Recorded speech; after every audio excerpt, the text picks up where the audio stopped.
Hi guys, எல்லாருக்கும் வணக்கம் guys. இந்த வீடியோவில் நம்ம என்ன பார்க்க போகிறோன்னா, என்னங்க இந்திய அணி 300 ரன்னை சேஸ் பண்ணியிருக்காங்க, வரலாற்று சாதனை படைச்சிருக்காங்க. அவங்களுக்கு என்னோட வாழ்த்துக்கள். அது மட்டும் இல்லாமல் இந்திய அணியை பார்த்தாலே பயமாக இருக்குது.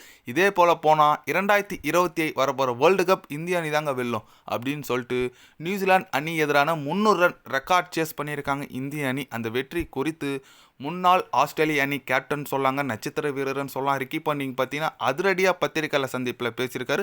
அது மட்டும் இல்லாமல் இந்தியா தாங்க இப்போ உலகில் தலை சிறந்த அணின்னு சொல்லிட்டு ஓப்பனாக பேசியிருக்காரு. நியூசிலாந்து தோல்வி குறித்து அவர் என்ன பேசினார், ஏது பேசினார் சொல்லிட்டு வீடியோ டீட்டெயில்டாக பார்க்கலாம். அதுக்கு முன்னே நீங்கள் நம்ம சேனலுக்கு புதுசாக வந்திருந்தீங்கன்னா ஒரு சப்ஸ்கிரைப் மட்டும் பண்ணிவிட்டு வாங்க, வீடியோக்குள்ளே போகலாம். ஆமாங்க, நம்ம ரிக்கி பாண்டிங் என்ன சொன்னார்னு கேட்டிங்கன்னா, உண்மையாக இந்திய அணி ரொம்ப ஒரு அபாரமான அணியாக இருக்காங்க. இந்தியாவில் 300 ரன்னை ஈஸியாக சேஸ் பண்ணுறாங்க. கண்டிப்பாக அவங்களுக்கு என்னோடய வாழ்த்துக்கள் சொல்லிக்கிறேன். ஸ்பெஷலி கோலி பிஐ ஃபார்மில் இருக்காருன்னு சொல்லுங்க. அவரோட ஃபார்ம் இதேமாரி தொடர்ந்துச்சுன்னா 2027 சவுத் ஆஃப்ரிக்கா நடக்க போகிற ஓடிஐ வேர்ல்டு கப்பை கண்டிப்பாக இந்திய அணி வெல்லுங்க. ஏன்னா அந்த அளவுக்கு ஒரு தரமான டீமாக இருக்காங்க. ரோஹித் சர்மா, விராட் கோலி தான் ஒரு இந்திய அணி ஒரு தூணாக நான் பார்க்குறேன்.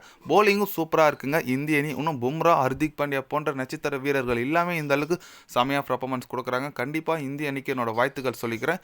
இதே போல் போச்சுன்னா இந்திய அணி ஒரு தவிர்க்க முடியாத அணியாக இப்போ இருக்காங்க. இன்னும் மீண்டும் தொடருவாங்க அப்படின்னு சொல்லிட்டு நம்ம ரிக்கி பாண்டிங் பார்த்தீங்கன்னா ஓப்பனாகவே பத்திரிகையாளர் சந்திப்பில் பேசியிருக்காப்புல.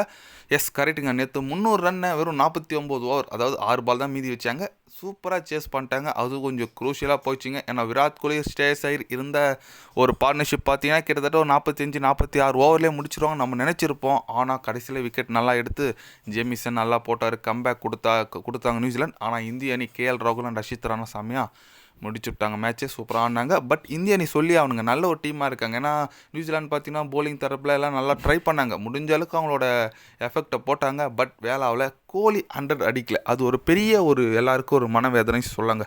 ஏன்னா 93 ரன் வந்து அவுட் ஆகிட்டார். ரொம்ப கஷ்டமாக இருக்குது. கோலி 100 அடிச்சிருந்தாருன்னா ரொம்ப ஒரு எல்லாருக்கும் சாட்டிஸ்ஃபேக்ஷன் இருக்கும். ஏன்னா 7 ரன் தானே, 7 ரன் அடித்து அவுட் ஆனால் கூட பரவாயில்லே அப்படின்னு சொல்லிட்டு ஒரு நம்பிக்கை போயிருக்கும். ஓகே விடுங்க, முடிஞ்சு போச்சு. மீண்டும் இந்த 3 போட்டி கொண்ட ஓடி சீரீஸை 1-0ன்னு சொல்லிட்டு நம்ம முன்னிலையில் இருக்கோம். அடுத்த 2 போட்டியில் 1 ஜெயிச்சா இந்திய அணி சீரீஸ் வெற்றின்னு சொல்லாங்க. அதனால் பொறுத்து வந்து பார்க்கலாங்க இந்திய அணி எந்த மாதிரி பெர்ஃபார்மன்ஸ் பண்ணுறாங்கன்னு சொல்லிட்டு. நீங்கள் சொல்லுங்கள், இந்தியா நியூசிலாந்து எதிரான முதல் ஓடிஐ போட்டி வெற்றி பெற்றிருக்காங்க.